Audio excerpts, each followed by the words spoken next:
M경제 뉴스 지금부터 시작합니다. 구독과 좋아요. 유럽 아킬레스건까지 움켜쥔 러시아입니다. 자, 독일과 유럽의 가스 중단을 발표를 했습니다. 모두 다 좀 아실 뉴스라고 생각이 좀 드는데요. 자, 공급 중단 카드로 유럽을 압박을 하고 있는 러시아입니다.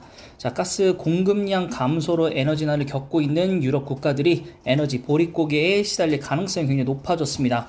자, 독일에 대한 천연가스 공급을 차단을 했고요. 이날 오는 3일까지 나흘간 멈춘다고 했었는데 가동시간 1000시간을 넘겨서 점검이 필요하다는 이유로 중단을 했습니다.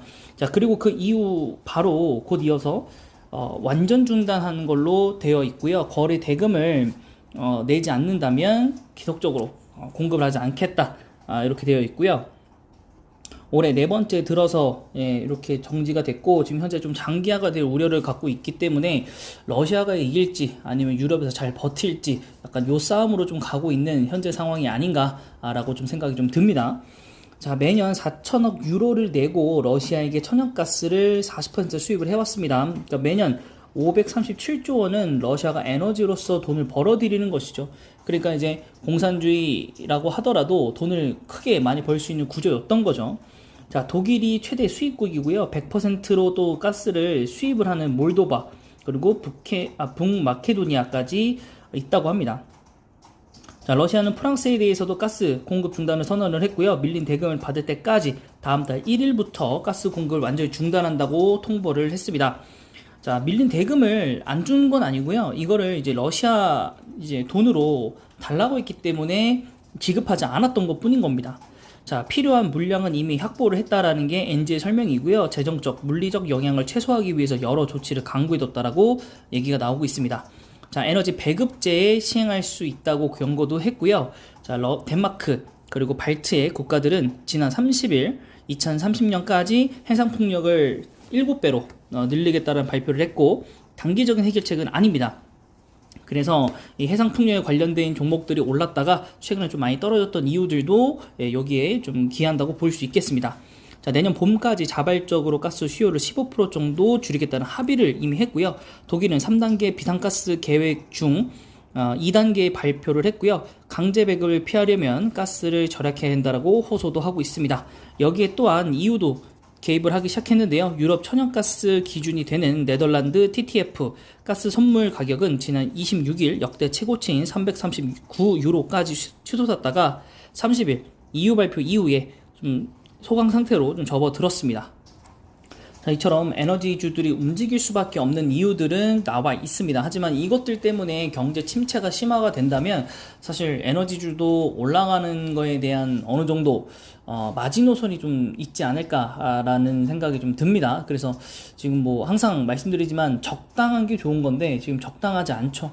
지금 오늘 또 태풍도 올라오고 있어서 굉장히 좀 또 피해가 또 예상이 되는 만큼 저도 이제 또 침수가 됐었던 기억이 있어서 굉장히 좀 요즘 좀 운전할 때 좀 무섭긴 한데, 좀 태풍이 좀 잘 비껴 나갔으면 좋겠습니다.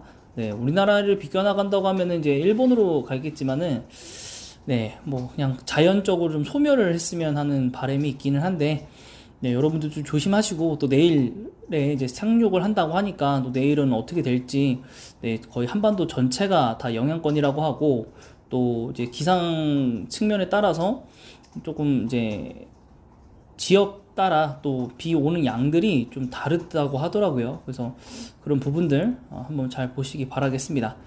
자, 그리고 연이어서 뉴스를 하나 더 보면 탄탄한 수소 생태계를 구축하겠다. 그래서 초격차 산업으로 키울 것이라고 발표를 했습니다. 자, 세계 최대 규모의 수소 산업 전문 전시회인 H2 미티라고 2022가 막을 올렸습니다. 자, 수소 생산, 저장, 운송, 활용 분야에서 16개국의 241개 기업, 기관이 참여를 했습니다. 자, 정부는 수소 산업을 한 단계 더 발전시켜서 세계 시장을 선도하겠다라고 되어 있고, 이런 것들에 대해서 생태계를 구축을 하겠다. 결국에는 이제 발판을 깔아주고 여기에 이제 기업들이 들어오는 형태가 되겠죠.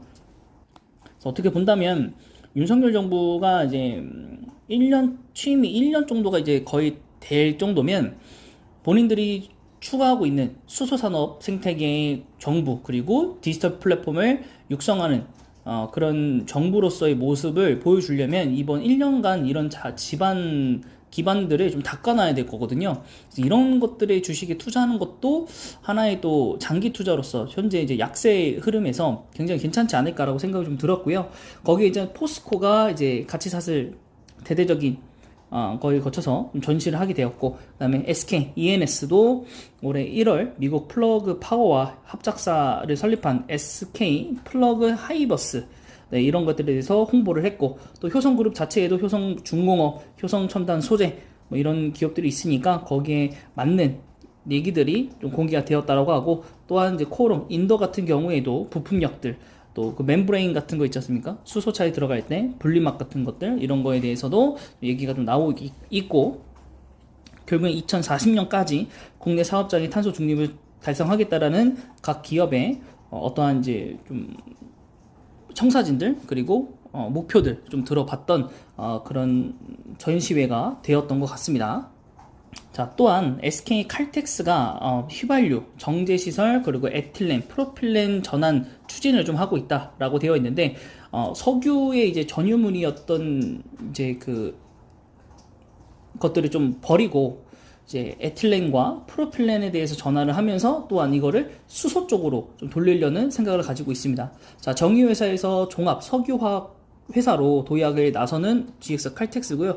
이 얘기는 과거에도 한번 정도 제가 영상으로 올려드렸었습니다. 그래서 그런 내용들도 다시 한번 참고해 주시면 좋을 것 같고요.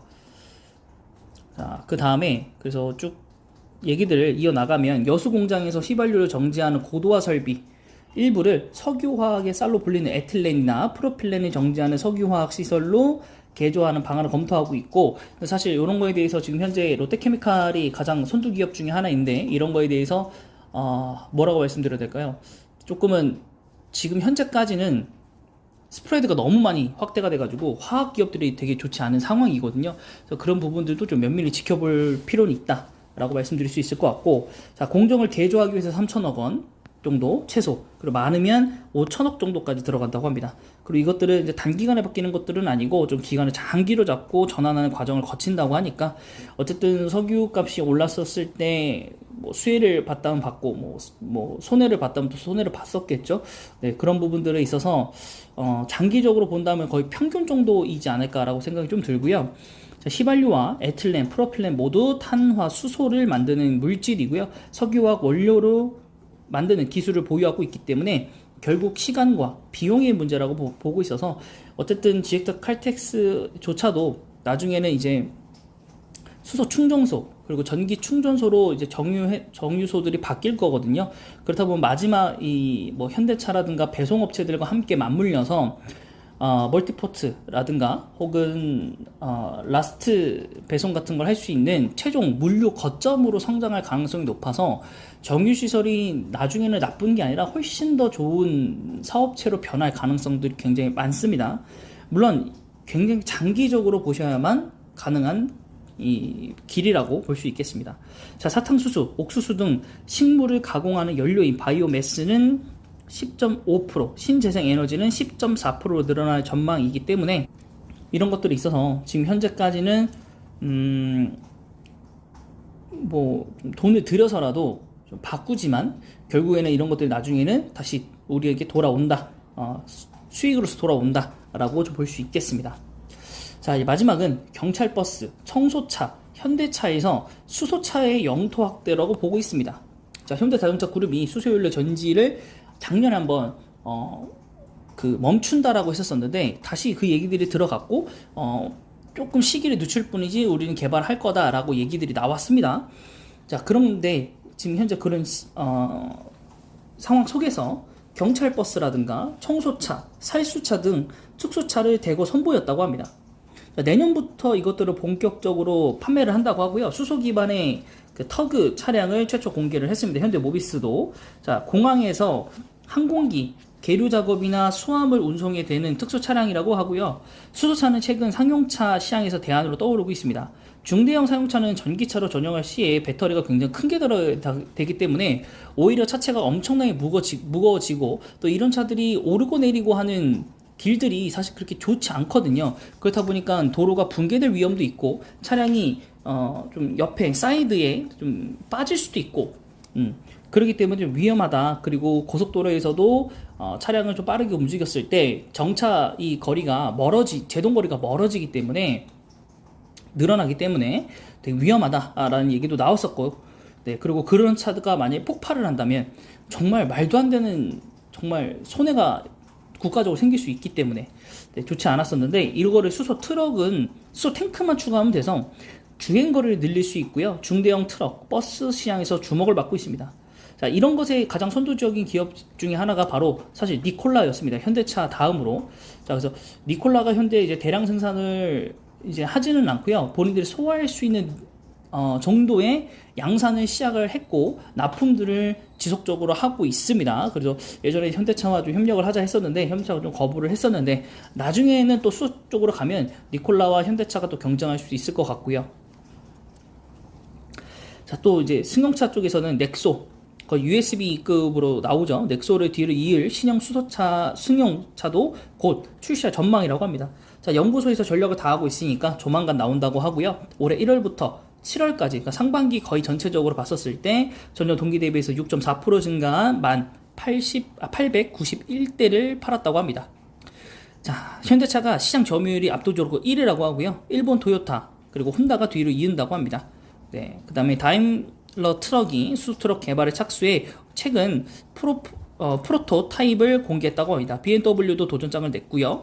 그래서 여기 수소 승용차를 낸다고 하는 것 같습니다. 그래서 올해 안에 시험 생산을 하고요. 2025년도에 신차를 출시한다는 전망을 가지고 있습니다. 그래서 그렇게 한번 봐주시면 될 것 같고요. 결론적으로 봤을 때 이제 수소차에서도 이제는 전기차보다는 수소차에 대해서도 점점 모멘텀이 올라온다. 라고 보여지기 때문에 또 여기에 관련이 되었었던 효성첨단 소재, 코어령 인더 앞에서도 연동이 되어 있겠지만 그리고 좀 잊혀졌던 종목 중에 하나인 상하프로테크 이쪽도 한번 봐야 될 것 같습니다. 네, 그래서 종목들을 또 좀 많겠지만은 좀 추려서 좀 갖고 와 보도록 하겠습니다. 네. 포스코 홀딩스부터 한번 확인을 해보도록 하겠습니다. 자, 현재 기준으로 봤었을 때 오늘 하락장이 점차적으로 좀 진행 중이고요. 삼성전자부터도 오늘 3%, 2%대 좀 하락을 하면서 좋지 않은 상황을 보여주고 있고요. 포스코 홀딩스는 오히려 2.64%로 어제가 아니죠. 지난주 금요일에 하락폭에서 좀 다시 한번 반등하는 모습들을 좀 보여주고 있습니다. 그래서 지금 현재 일봉상으로 보면 이렇게 되어 있지만 주봉상으로 봤었을 때도 하락폭에서 상승하고 다시 한번 하락하고 다시 한번 상승하는 흐름. 네, 그래서 이렇게 흐름이 되어 있고 아무래도 이게 이제 그 지주사 전환을 하면서 네, 좀 횡보를 하다가 다시 한번 좀 떨어진 그런 부분들이고요. 이때는 이제 모든 주식 거의 다 떨어졌으니까 다시 한번 이제 평년의 자리를 좀 찾아가고 있는 것 같기는 한데 워낙 매도폭이 컸기 때문에 월봉상으로 보더라도 아직은 중간 정도 위치밖에는 오지 못하고 있다라고 좀 보여집니다. 네, 그래서 아직까지는 뭐 매수할 뭐 위치이다라고까지 뭐 말씀을 드릴 수 있겠지만은 여러분들이 강한 모멘텀을 갖고 있지 않은 종목에 투자하시기 원하지 않다면 사실 투자하시면 안 되고 배당이나 이런 것들을 계산했을 때 투자할 만한 가치가 좀 장기적으로 있겠다, 한 6개월 정도는 해도 되겠다 싶은 종목이시라면 여러분들이 매수를 하시는 걸 추천해 드리도록 하겠습니다. 네, 뭐 그래도 포스코 홀딩스를 좀 보면 일단은 뭐 외국인의 강한 매도 흐름, 그 다음에 기관의 매수 흐름은 좀 보여지고 있고 코스피 14위 21조이면서 지주회사로 이제 전환이 되었기 때문에 사실 뭐 포스코 인터내셔널이라든가 포스코 엠텍, 그 다음에 포스코 케미칼 이런 회사들이 튼튼한 회사들이 좀 있고 또 포스코 홀딩스 자체 내 안에 비상장으로 전환되는 포스코가 철강 회사이면서 지금 현재 좋은 결과로 보여지진 않지만 또 자동차 이쪽에서 이제 전기차에 들어가는 것들을 이제 팔고 있다라고 이제 보고서에서 한번 본 적이 있거든요. 그래서 그런 부분들이 굉장히 나중에 부르면 갑시다 이런 얘기들이 한번 본 적이 있어서 좀 믿고 가보자라고 말씀을 드린 적도 있었고 또 배당도 튼튼하게 주는 회사이므로 우리가 그런 부분들에 있어서는 장기적으로 어쨌든 철강이라는 건 시황이 다시 바뀔 거기 때문에 장기적인 측면에서 보면은 나쁘지 않다라고 생각이 좀 듭니다. 그래서 포스코홀딩스도 여러분들 좀 지주회사다 보니까 단기 모멘텀이 아닌 장기로 배당과 함께 가져갈 종목으로서 한번 봐주시면 또 좋은 투자가 또 되지 않을까라고 생각이 좀 듭니다. 자, 그 다음에 또 SK를 한번 볼 텐데, SK도 좀 많이 여러분들에게 언급을 드리긴 했었습니다만, 다시 한번 좀 보겠습니다. 주봉상으로 먼저 보시면 하락폭이 굉장히 컸었습니다. 그리고 그 이후에 상승 후 다시 한번 하락. 월봉으로 보신다면 사실 조금 잔잔한 흐름 속에서 두 번 정도의 큰 폭의 하락이 있었는데, 이거는 전체 시장이 무너졌기 때문에 내려온 거고, 그 이후에는 다시 한번 좀 자리들을 좀 찾아가는 그런 모습들을 좀 보여줬습니다. 네. 그리고 SK 같은 경우 여러분 아시겠지만 내년에 더 포인트가 많습니다. 올해는 사실 SK 사실 투자를 좀 실패한 종목이긴 하지만 SK 스퀘어가 모멘텀을 받는 해였다면, 내년에는 SK가 또 주목을 받는 그런 시기가 되는데, 올해는 이제 시장이 안 좋아지면서 경기 침체로 돌아서면서 SK 스퀘어조차도 힘을 쓰지 못했고, 그래서 내년에 SK에 대한 우려감이 좀 있긴 하지만 내년은 좀 시장이 바뀌지 않을까요? 올해까지 금리 인상 기조를 어느 정도 유지를 했다가 올해 연말 혹은 내년 초부터는 가라앉을 것 같고, 그렇다면 시장이 다시 한번 돈이 흐름이 돌면서 또 IPO 시장까지 돈이 흘러 들어갈 거기 때문에, 그럴 때 SK에서 준비하고 있는 SK ENS, SK 에코플랜트, SK 팜테코 이런 회사들이 상장을 한다면 사실 대여급의 회사들이기 때문에 부각이 좀 많이 될 것 같습니다. 그래서 여러분들이 SK도 지금 현재 낮은 가격이잖아요, 사실은. 그래서 삼성전자, SK 하이닉스는 말고요. SK 하이닉스보다는 삼성전자, 그리고 SK에 여러분들이 좀 집중을 하셔서 투자하시는 게 좋지 않을까라고 생각이 좀 듭니다. 투자 동향 보시면은 뭐 외국인이 뭐 조금 팔고 있고 기관도 좀 팔고는 있습니다. 네, 하지만 여러 가지 부분에서 좀 부분들이 보이는데, 여기 SK 에코플랜트가 3강 MNT를 인수를 했어요. 아니군요. 인수를 한 건가요? 3강 MNT를 인수를 했군요. SK에서. 야, 이러면은, 네, SK가 좋네요. 이렇게 되면. 풍력까지 가져가는 거잖아요, SK. 그리고 SK 에코플랜트가 내년 상장할 건데, 그러면 상강 MNT에 대한 여러분들 투자는 멈추셔야 됩니다. 내년에 SK 에코플랜트가 상장을 하게 된다면 삼강 MNT 아닌가요? SK MNT를 가져가고 있기 때문에 이것을 흡수합병하지 않는 이상 더블 카운팅의 우려가 있기 때문에 SK 에코플랜트가 좋을지 상강 MNT를 보유하고 있는 게 좋을지는 잘 모르겠습니다.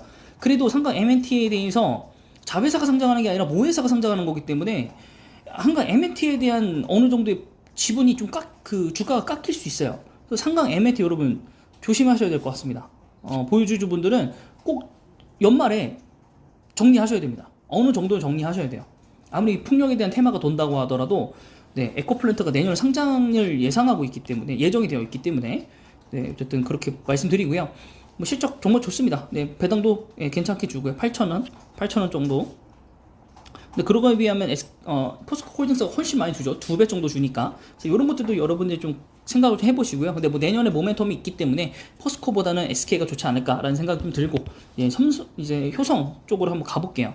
효성 같은 쪽도 제가 많이 언급을 드렸고, 사실 여기는 더 이상 언급을 할 수가 없어요. 주가가 너무 많이 올라갔기 때문에 언급할 수가 없겠고, 지금 보시면은 실적이나 이런 것들로 인해서 올라가게 됐고, 네, 뭐 배당 매력은 없고, 네, 그래서 여기는 앞으로 더 갈 수도 있지만은 현재 구간에서는 들어가기 힘들고, 오히려 들어간다면 효성 첨단 소재가 나을 것 같긴 한데, 여기 이제 수소에 대한 모멘텀을 크게 받고 있죠.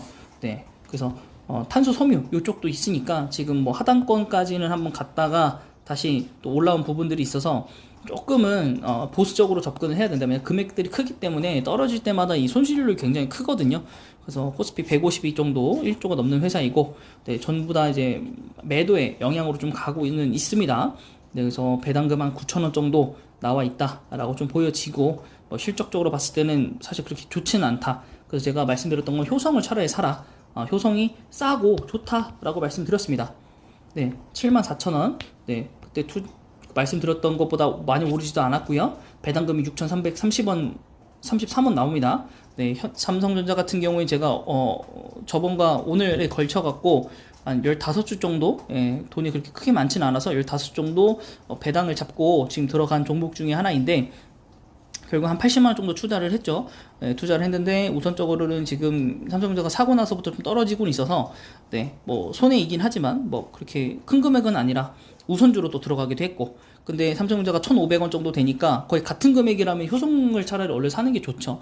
근데 이제 나머지 이제 업사이드나 이런 것들에 대한 것들을 고려를 했을 때 좀 약세장에서 튼튼한 종목이 좋잖아요. 그래서 일단 삼성전자를 샀고, 그 다음은 또 효성 이런 종목들이 또 눈에 좀 띄기는 합니다, 현재. 왜냐면 이런 자회사들은 업종의 관계가 이씨 떨어지는 경우들이 많기 때문에 위험할 수 있으나, 효성 같은 경우는 자회사다 보니까 사실 그렇게 떨어질 일도, 또 다르게 떨어지면은 또 다른 종목에서 올라가 버려서 이제 서로 뭐라 그럴까요? 쌤 서로 같아지기 때문에 그렇게 크게 우려는 없습니다. 우려는 없고, 그래서 그런 부분들 여러분 확인을 잘 해보시기 바라고요.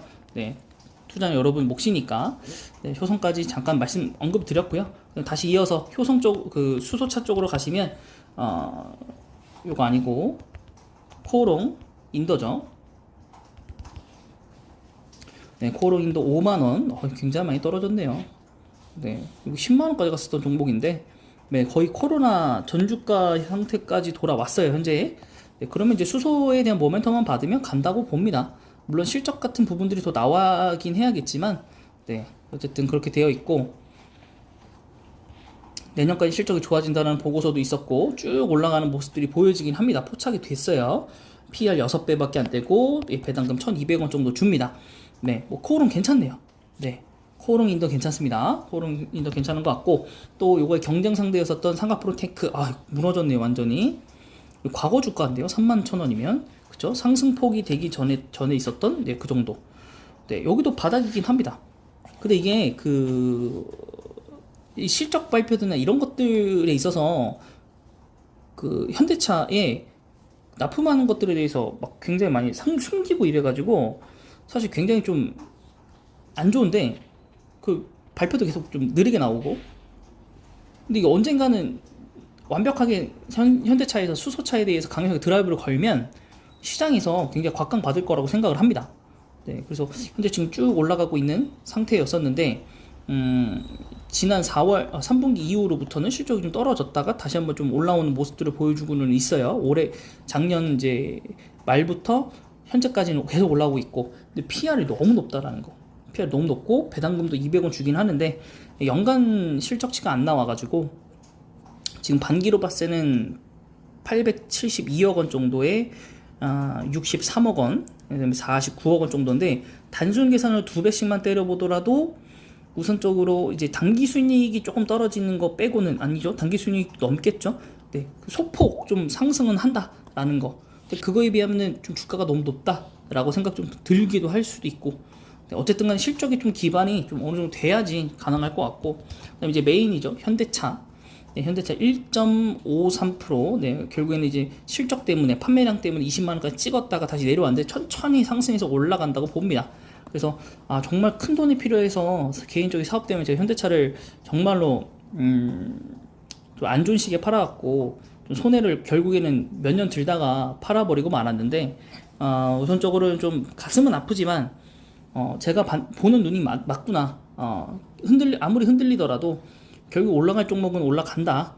그 시기가 언제인가 중요한 것 뿐인 거지, 여유 자금을 투자만 했었다면 좀 괜찮지 않았을까라고 했는데, 저도 이렇게 갑자기 큰 돈이 필요할 줄 몰랐었기 때문에, 네, 그래서 앞으로는 좀 그런 생각들을 좀 하고 이제 투자를 하고 있거든요. 당장 필요할 수도 있는 돈이 있을 수도 있다라는 가정하에, 네, 투자를 지금 현재는 진행하고 있어서 정말로 필요 없는, 정말로 이거는 투자해도 될 만한 돈, 소소한 돈들, 네, 그렇게만 투자하고 있고, 여러분들도 꼭 그렇게 하시기 바랍니다.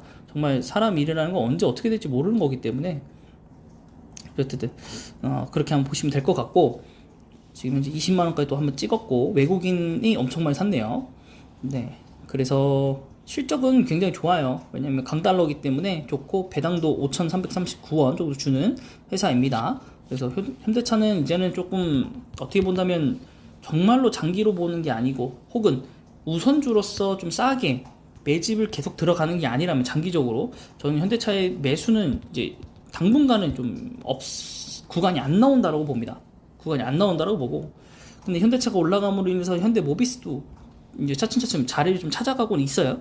근데 이제 현대모비스에서 분할에 대한 이슈가 한번 있었기 때문에 그런 부분은 제가 봤을 때는 좀 위험 부담들이 있고, 그리고 계속 말씀드렸지만 이 ROE 같은 부분들이 10%대가 나와야 지주사는 성장을 하기 때문에, 그래서 현대모비스 같은 경우에는 여러분들 만약에 현대차를 이제는 도저히 못 사겠다 싶으시면 현대모비스가 낫습니다. 네, 현대모비스 같은 경우가 결론적으로 봤었을 때 매수 타이밍이 나온다고 봐요. 현대차는 이미 가격이 좀 너무 올라가 버렸고, 현대모비스는 아직까지는 조금의 악재가 좀 남아있기 때문에 가격은 그렇게 크게 반등할 거라고 보지는 않습니다. 그래서 현대모비스를 여러분들은 조금 더 유념하시고, 아니라면 앞에 소개시켜드렸던 다른 종목 많으니까요. 그 종목 속에서 여러분들이 옥석을 좀 가는데 보시고, 혹여나 시장이 한 번 더 무너졌을 때 현대차가 같이 끌려져 내려온다면 그때 현대차를 매수하시는 것도 좋은 방법이 될 것 같습니다.